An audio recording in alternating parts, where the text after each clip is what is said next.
Welcome back to another episode of The Constance Show. I am your host, Constance. On Sunday, August 10th, President Donald Trump took to the Truth Social app to declare his plans to rid the nation's capital of homelessness and crime. Let's take a look at his post. The homeless have to move out immediately. We will give you places to stay, but far from the capital. The criminals, you don't have to move out. We're going to put you in jail where you belong. During a press conference on Tuesday, White House Secretary Karoline Leavitt announced the homeless have one of two choices: enter a shelter or go to jail. Now, this is just stupid, okay? How did it go from providing them a place to stay to now just homeless shelters or jail? For most people, homelessness is not a choice, and cost of living is unbelievably high. For some, tents are really their only option. Now, instead of the Trump administration coming together to solve the homelessness crisis as a whole, they've decided they'd rather push it as far away from their site as possible. And to make matters worse, the homeless are being grouped up with criminals if they remain unsheltered. Now, we all know how homeless shelters work. Many of them don't have the capacity to house all of the homeless in the city, and they are first come, first served. So that means if you can't get shelter one night, you're likely to be in prison because you weren't lucky. Shelters are a quick fix, but not an overall solution, all right? I don't know where my tax dollars are going, but if you're gonna take my money, put it into programs and resources that can help people get jobs, food, housing,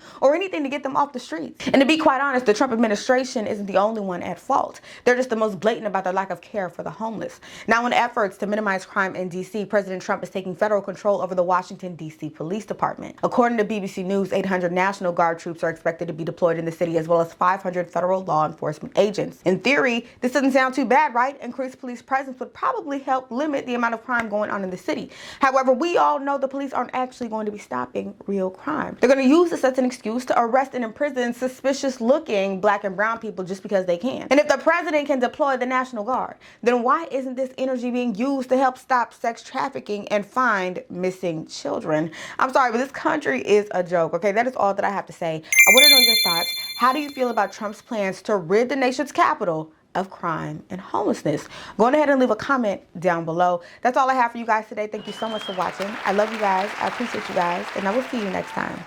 Peace.